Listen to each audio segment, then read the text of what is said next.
button strings in here, and you go kick Panzer's ass! The lights dimmed. 70,000 people stood in silence. And then, Garth Brooks stopped singing.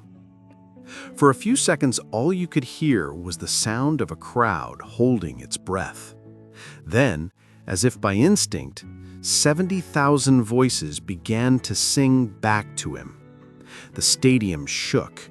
People cried. Even Garth, the man who had performed in front of millions, couldn't hold back his tears. It wasn't just a concert. It was a moment, raw, unplanned, and real, that reminded everyone why music still matters. But behind that moment was a story few people know, a story about loss, faith, and what happens when an artist decides to put his heart above his fame. Tonight, we look at the night Garth Brooks made an entire stadium cry, and the truth behind why it happened. Because sometimes, the most powerful thing a singer can do is stop singing. Before the world tours, before the sold-out stadiums, Garth Brooks was just a boy from Oklahoma, shy, funny, and obsessed with music. He wasn't born into fame, he was born into humility. His mother, Colleen, was a country singer herself. She taught him that fame meant nothing without heart. His father, Troil, a draftsman, taught him discipline and silence, lessons that would later shape the man Garth became. At home, they listened to George Jones, Merle Haggard, and James Taylor. That mix of country and folk would one day define Garth's sound, half stage fire, half soul confession. When Garth started out in Nashville in the late 1980s, he wasn't an instant success. Record labels said he was too emotional, too theatrical, but he kept showing up, hat in hand, guitar in the other, until someone finally said yes. And when he got his chance, he exploded. In 1989, his debut album, Garth Brooks, changed everything. His songs weren't just about bars, beer, and heartbreak.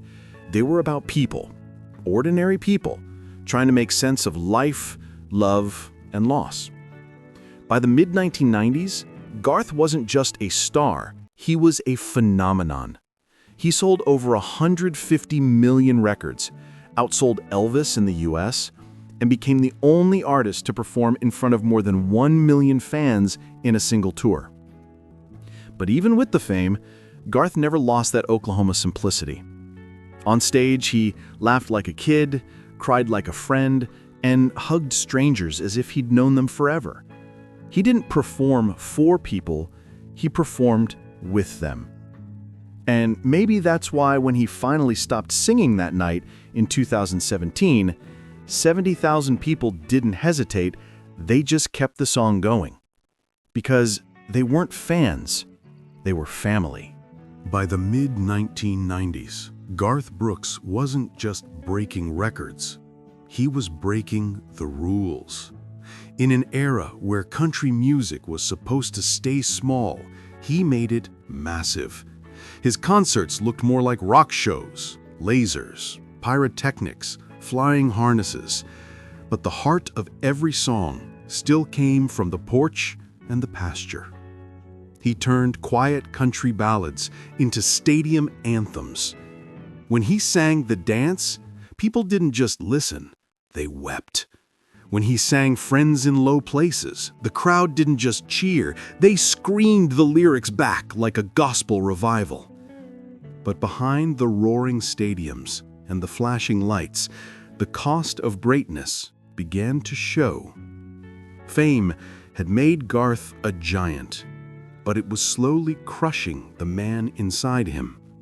The endless tours, the constant attention, and the expectation to always be perfect, it started to wear him down. He missed birthdays, anniversaries, the laughter of his 3 little girls. He once said, "You can't be Garth Brooks and Dad at the same time. One of them always loses." by 2000, after a decade at the top, he made a decision no one saw coming. At the height of his fame, when he could sell out any stadium on earth, Garth Brooks announced he was walking away. He said simply, "I've done everything I wanted. Now, I just want to go home." The crowd was stunned. The industry didn't believe him, but he meant it. He left Nashville, left touring, left the noise, and moved back to Oklahoma to raise his daughters. For more than a decade, he stayed gone. No headlines, no albums, no spotlights. Just family, faith, and silence. And when he finally returned years later, something about him had changed. He wasn't chasing fame anymore. He was chasing connection. That's why on that unforgettable night, when the crowd sang instead of him, it hit differently. It wasn't about performance. It was about love. And maybe that was the moment he had been waiting for all along. It was a summer night in 2017. The air inside the stadium buzzed with electricity. 70,000 fans packed shoulder to shoulder, waiting for the man they had loved for decades. When Garth Brooks walked onto that stage, wearing his black cowboy hat and simple jeans, the noise was deafening. He smiled, that same Oklahoma smile that made everyone feel like they were home. For 2 hours, he sang his heart out. Every song, every chord, every lyric echoed with memories. And then he began the dance. It was the song that defined him, a reflection on love, loss, and the price of chasing dreams. But halfway through, something happened. His voice cracked. His hands trembled. He stopped. The band fell silent. The lights softened. And for a heartbeat, there was nothing. Just Garth, alone under a single spotlight, eyes wet with tears.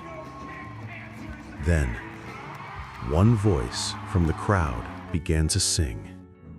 Then another, and another, until the entire stadium, all 70,000 people, were singing for him. The dance, echoing through the night sky, 70,000 voices, one heart.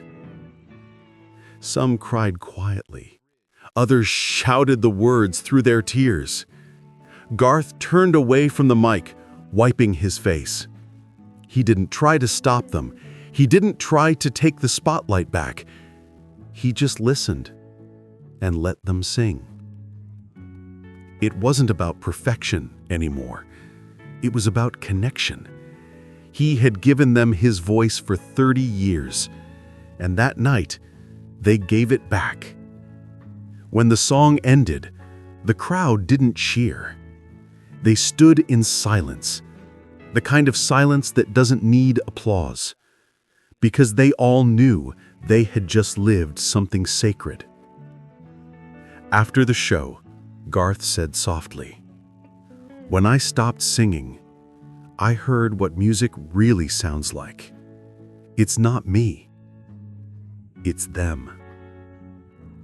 And in that moment, the man who had once left everything behind finally found what he was searching for. Not fame, not success, but unity. The sound of 100,000 hearts beating as one. When the lights finally went out that night, the echoes of the dance were still floating above the stadium. People lingered in their seats, some still wiping their eyes, others holding strangers' hands, as if afraid to let the moment end. And Garth Brooks, he stood backstage for a long time, silent. He didn't look like a superstar who just sold out another arena. He looked like a man who had just witnessed something holy. In interviews later, he said quietly, "You spend your life trying to make people sing with you. Then one day, they sing for you. That's when you know it's not about fame anymore." That video from the concert went viral overnight. Millions watched as 70,000 people sang the dance together and cried, not because it was sad, but because it was real. Today, Garth Brooks stands not just as one of the best-selling artists in history, but as one of the few who still believes that music is meant to heal, not just entertain. He has sold more than 170 million records, performed for presidents, filled stadiums across the world. And yet, when people talk about him, they don't mention the numbers. They mention that night. The night when 70,000 people cried, not because of fame, but because of feeling. In an age where concerts are bigger, louder, and faster, Garth Brooks reminded the world of something simple: that the most powerful sound on earth is the human voice when it sings in unison. He often says, "Music isn't mine, it's ours." And maybe that's the secret of his legacy. Because long after the lights fade and the crowd goes home, that song, The Dance, still echoes in the hearts of those who were there. They didn't just witness history, they became a part of it. And Garth, he never forgot that moment either. He said, "If I had to trade every award I've ever won for that one song sung by 70,000 people, I'd do it in a heartbeat." That's not the story of a superstar. That's the story of a man and the night he proved that music can still bring us all to tears together.